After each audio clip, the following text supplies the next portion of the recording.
Hi guys! Welcome back again to my YouTube channel. By the way guys, my name is Jap. Kumusta naman po kayong lahat? Okay, so yan guys, maraming salamat po pala sa walang sawang pagsubaybay sa atin pong daily love reading, and kung ikaw ay bago pa lang sa ating channel, mag-subscribe na po kayo, then i-click mo na rin yung ating notification bell para lagi kang updated sa ating mga bagong upload, okay? So, tignan natin guys, kanina bang love reading yung masasagap natin ngayong araw. Okay, so guys, paalala lang no, sa mga nag-aabang po ng ating zodiac sign, ina-upload ko po yan sa kabila nating channel, sa Jade Tarot. Nag-upload po ako doon ng weekly and monthly. Ayan, naka-upload na po yan. Pwede nyo na pong panoorin. Okay.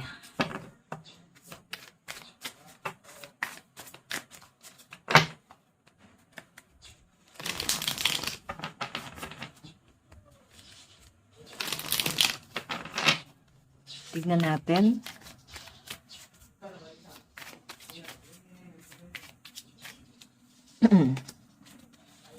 Your love is my safe place. Okay, so ayan.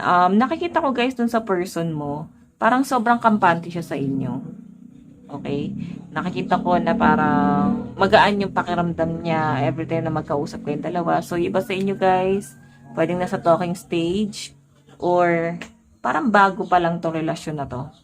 Okay? Kasi sabi niya rito, magaan yung pakiramdam niya sa inyo, parang gusto kanya laging kausap, gusto kanya laging nakikita, and nakikita ko sa kanya guys na parang wala naman siyang nakikitang mali sa inyo ngayon. Okay? So, sobrang kampante at parang sobrang in love sa inyo tong tao. Tingnan pa natin. Kanina po itong love reading.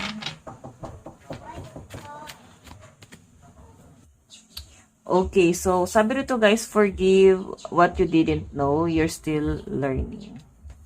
So siguro iba sa inyo guys, mukhang mayroon kayong misunderstanding ngayon ni person. Mukhang di kayo guys nagkakaintindihan. Parang may pag-aaway rito eh. Okay, so yun yung sinasabi dyan. Tignan pa natin. Okay, so tignan natin.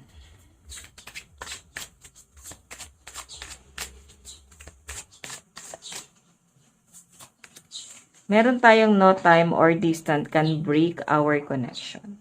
So, yun. So, alam nyo guys, kahit hindi kayo guys nagkakaintindihan ngayon ng person mo, kahit may mga misunderstanding or nag-aaway kayo ngayon, so, feeling ko naman dito sa person mo guys, mag-e-effort to. Nakikita ko sa kanya na parang makikipag-ayos pa rin siya sa inyo guys, okay?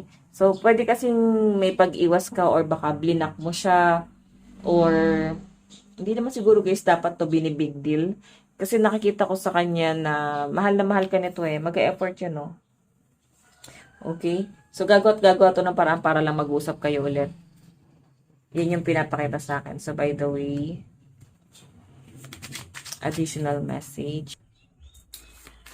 So, nakikita ko na parang mahal na mahal ka nitong taong to. Wala lang talaga siyang magawa kung meron man kayong misunderstanding or baka meron kang dinedemand sa kanya. Pwedeng wala pa siyang kakayahan o hindi pa sapat yung kakayahan nitong taong to guys na patunayan niya yung sarili niya. Pero guys, ito ha, gagawa to ng effort eh.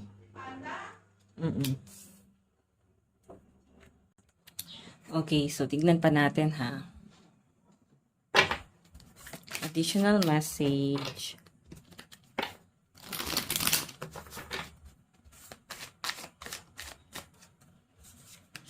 Meron tayong love shouldn't feel this heavy.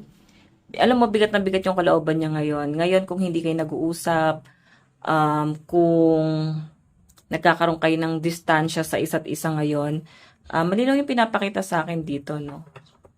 Na hirap yung kalooban ng person mo na hindi kayo nag-uusap, hindi kayo nakikita. Tapos, I think naka-block siya sa inyo eh. Or, basta naka-block kung hindi siya or ikaw.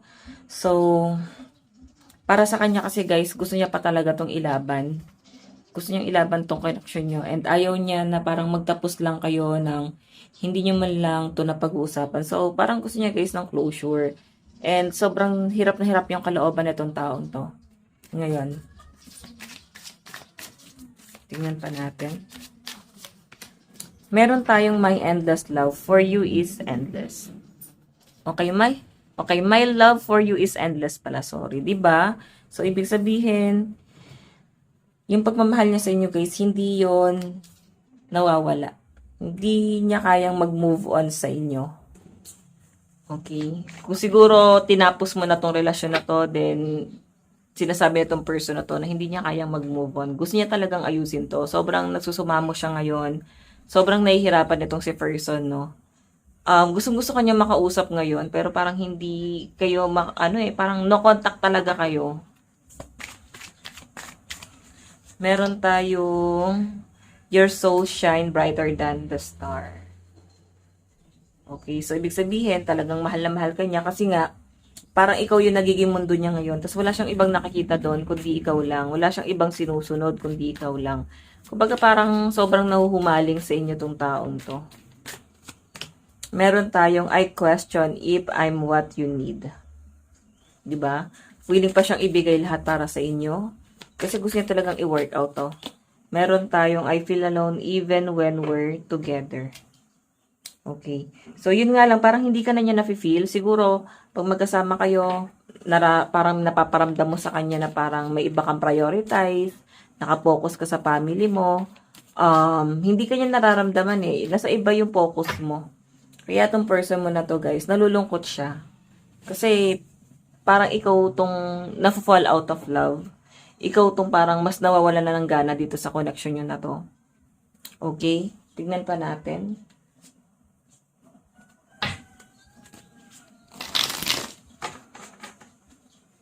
Additional message.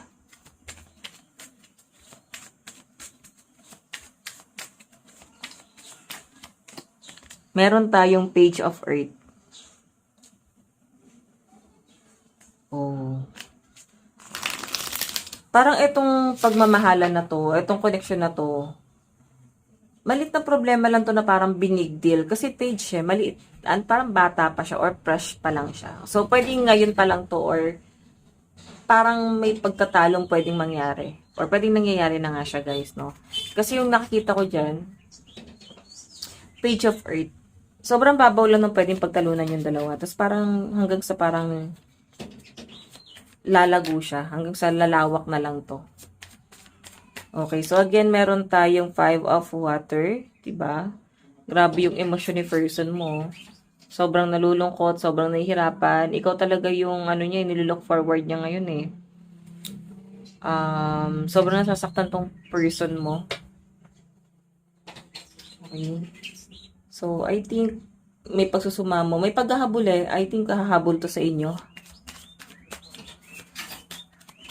Meron tayong the high priestess. Ayan o. Ito yung ginagawa niya ngayon. Pakiramdaman. Wala siyang ibang kayang gawin ngayon kundi pakiramdaman ko eh. Okay. Iniisip-isip ka niya. So, bago yan matulog, iniisip ka. Pagkagising ikaw agad yung iniisip niya. Sobrang nahihirapan siya sa nangyayari sa inyo ngayon. Gustong-gusto ka niyang makausap. Parang ikaw yung niya eh. Parang ikaw yung pain reliever niya ngayon. Okay, na parang kung kakausapin mo siya or kahit anong message lang, no? Random lang. Parang may heal mo na siya or parang magiging masaya na ulit itong taong to. Yun nga lang, guys, yung communication kasi yung nagiging problema dyan. 6 of fire. Okay, moving forward, mukhang papunta to sa inyo. Mukhang mag-e-effort itong taong to. Leo energy. Tignan natin ha, ano yung nararamdaman sa inyo niyan. Okay, so guys, again, sa mga interested sa ating private reading, nasa description box below lang po yung link. Message nyo lang ako, guys, okay? Tignan natin ano ba yung nararamdaman sa inyo na itong taong to.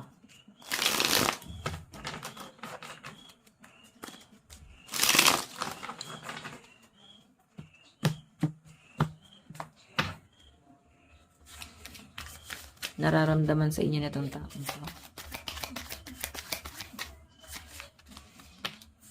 Okay. Judgment. Ayan. So, ibig sabihin, kung ano-ano na yung iniisip nitong taong to, ang dami niya na guys, ino-overthink. Inisip niya, bakit mo siya napapahirapan ng ganito? Bakit mo siya natitiis ng ganito? So, feeling niya, baka hindi mo na siya mahal. Pwedeng may iba ka nang nilook forward. So, ang dami nang tumatakbo sa isip niya ngayon. Judgment eh. So, ikaw lang talaga yun nasa isip niya ngayon. Tapos parang iniisip niya, bakit ganito ka sa kanya? Bakit ganito ka ka-harsh sa kanya ngayon? Okay?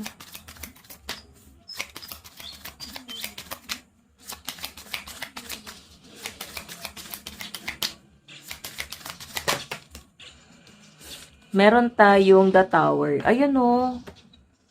Iniisip niya yung separation yung dalawa. Iniisip niya yung nangyayari sa inyo ngayon. Okay, di niya kaya makipaghiwalay. Pwede na itong mga nakaraan, sabihin na natin na possible na baka tinanggap, pero lumilipas yung panahon or oras, araw, na parang lalo siya guys na-attach sa inyo. So, lalo siya guys nahihirapan kasi nga yung attachment nandun pa. Hindi pa naman yan guys mabilis mawala. Okay, lalo na kung nakasanayan kanyang nakakausap araw-araw. So, again guys, meron tayong 4 of Earth. Okay, so ikaw pa rin yung gusto niya mapangasawa rito. Oh.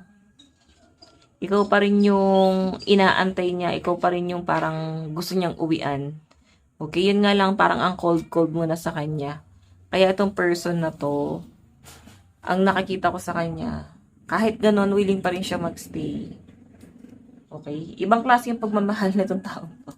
Ibang klase yung naramdaman niya sa inyo talaga. I think fear naman din talaga yung emosyon niya sa inyo. Fear talaga yung intention niya sa inyo. Baka nami-misinterpret mo lang.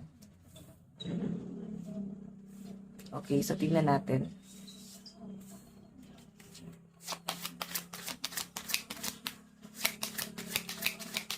Oops. Meron tayong Wheel of Fortune, moving forward, si person. Okay, yun na lang kasi naisip niya rito eh. Na baka kailangan mag-move on siya. Pero syempre, kailangan niya muna ng closure. Ngayon, kung talaga desidido ka na na-end to, gusto niya guys ng pag-uusap. Gusto niya ng klaro. Parang wag mo naman daw sana ipagkait sa kanya. Para na lang daw sa mental health niya. Na parang kung ikaw okay lang sa kanya kasi hindi okay. So, hayan. Tignan pa natin.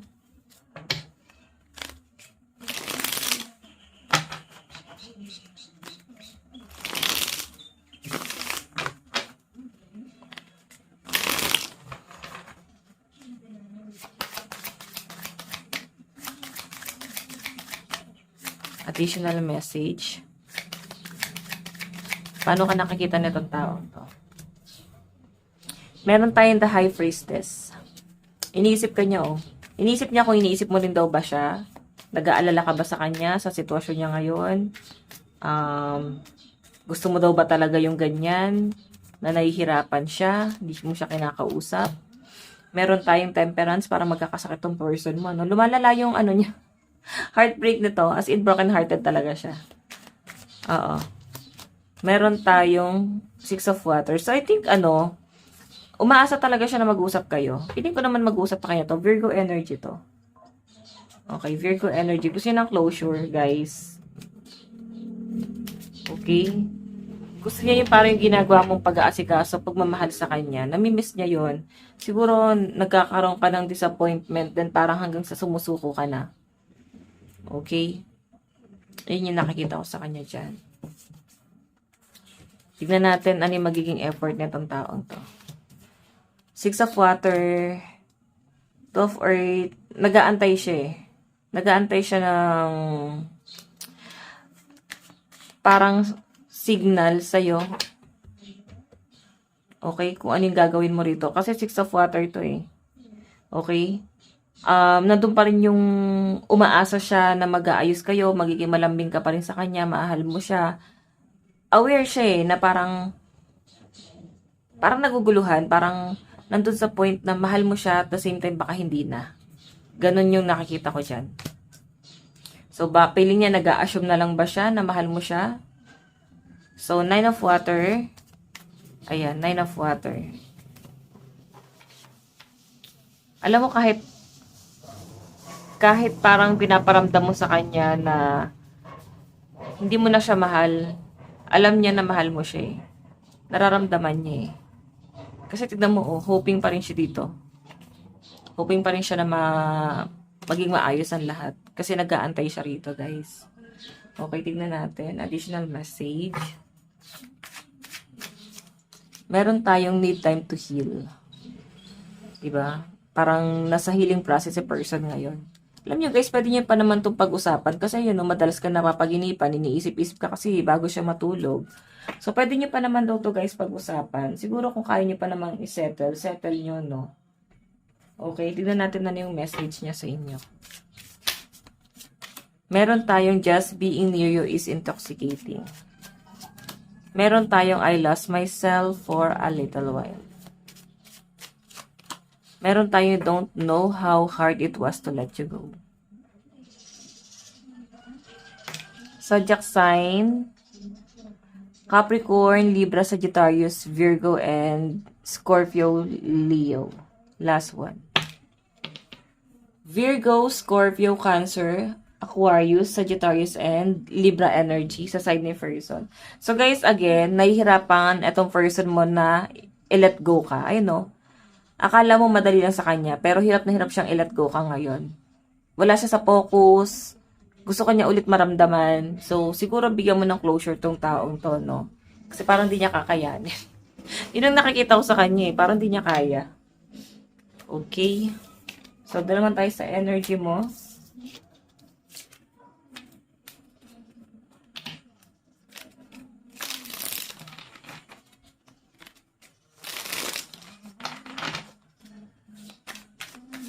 Tignan natin. Ano yung nararamdaman? Nararamdaman mo sa person mo? Judgment.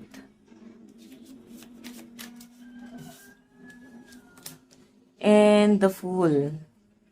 So guys, ito ha, yung judgment. Parang ang dami mong iniisip talaga sa kanya. Then tinitignan mo yung ups and down nitong taong to. Then, yung the Fool kasi, siguro kaya ka ganyan. Kasi alam mong mahal ka niya eh. Alam mong hindi siya papayag na hindi kayo magkaayos. Then, feeling ko sa'yo, ayaw mo ng sobrang mahal na mahal ka ng isang tao. Kasi, napapal out of love ka. Mas gusto mo yung ikaw yung nababaliw dun sa person na yon. Kaya ka ganito sa kanya. Hindi ka ganun, hindi ka ganun ka-attach. Feeling ko, hindi ka ganun ka-attach sa kanya. So, the High Priestess, nakikita ko dito na naiisip mo rin siya, no? Ngayon, kung mabibigyan kayo ng time na ayusin nyo, or pag-usapan nyo kung talagang hindi mo na mahal itong taong to. Okay, para na lang sa peace of mind yung dalawa. Okay, tignan natin ano yung mga dapat mong gawin. Ano yung mga dapat mong gawin? Meron tayong Five of Fire. I-isolate mo yung sarili mo kung tama ba na nakikipag-away ka sa kanya ngayon. Tama ba na umiiwas ka sa kanya ngayon tapos walang closure. Tama ba na ganito yung ginawa mo sa kanya ngayon. So, i-isolate mo yung sarili mo. Okay? Again guys, kung di ka nakaka-relate sa reading natin, baka hindi ko nasagap yung energy mo. Kasi ito ha, yung mga nasasagap ko rito, yung mga taong parang na-fall out of love na. So, King of Air, ayan, meron kang message na marireceive din sa taong to. Kahit hindi mo siya kausapin eh. Nakikita ko na parang magre-reach out talaga. Ito. So, medyo mabigat to kasi nandun yung malalim na emosyon talaga. So, again, zodiac sign, meron tayong Pisces, Aquarius, Libra, Scorpio, Cancer, and Gemini energy sa side mo. Pisces, Gemini, Aquarius, Cancer, Aries, Taurus, Leo, and Capricorn energy. Okay, so guys, ito lang po ang inyong daily love reading. Bukas po ulit. God bless and love you all. Bye-bye!